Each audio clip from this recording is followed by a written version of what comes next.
Tara, luto tayo ng ulam, tinolang isda at ginataang kalabasa with shrimp and pork. Ang gamit kong cookware, yung aking favorites, 7 quarts wok and yung ating 5 quarts mini wok. Unahin ko yung ating tinolang isda.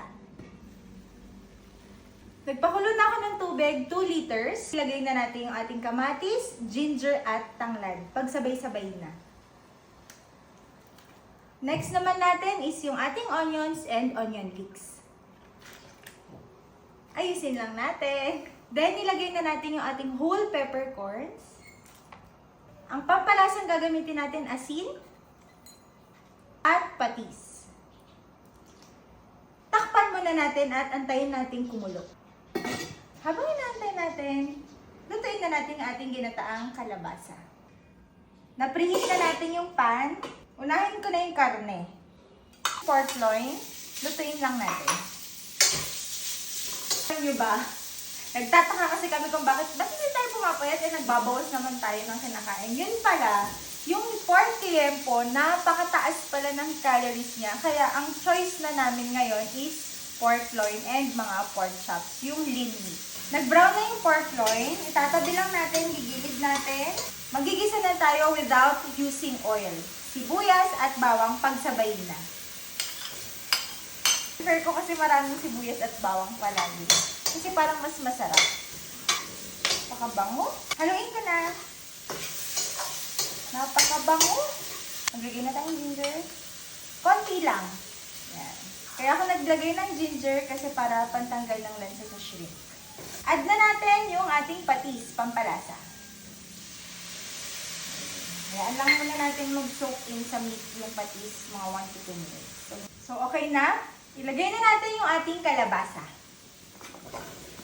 Ilagay ko na para lumambot yung kalabasa natin. Ilalagay ko yung pangalawang gata. Takpan natin. Hayaan na natin lumambot. Check na natin. Ayan. Kulong na. Ilagay na natin yung ating mga isda. So, ang gagamitin kong isda is pampano. Ito, isdang dagat lang yung alam ko. Kasi sinabi yung pangalan, nakalimutan ko na. Kaya please, comment down below kung anong pangalan niya. Okay? And ayan o, ganyan yung itsura niya o. Oh, comment down below ah. Lagay na natin. Pakalaki. Ito naman, ba't may pampano favorite ng panganay namin? Takpan na natin. At pakuluan hanggang sa maluto. Sarap ng ulam ah. Healthy. Okay, check na natin kung malambot na yung kalabasa. Tugtikin natin ulit. Okay, malambot na. Lagay na natin yung unang gata. Ilagay na rin natin yung ating sitaw. Hintayin lang natin kumulo. Hindi ko natatakpan. Kumulo na, ilagay na natin yung ating hipon. And ilagay na natin yung ating dahon ng malunggay. Naluluto na agad yung hipon, ang bilis talaga. Kaya sabay ko silang nilalagay. Takpan natin hanggang maluto yung ating shrimp at yung ating malunggay. Ayan! Check na natin! Woo!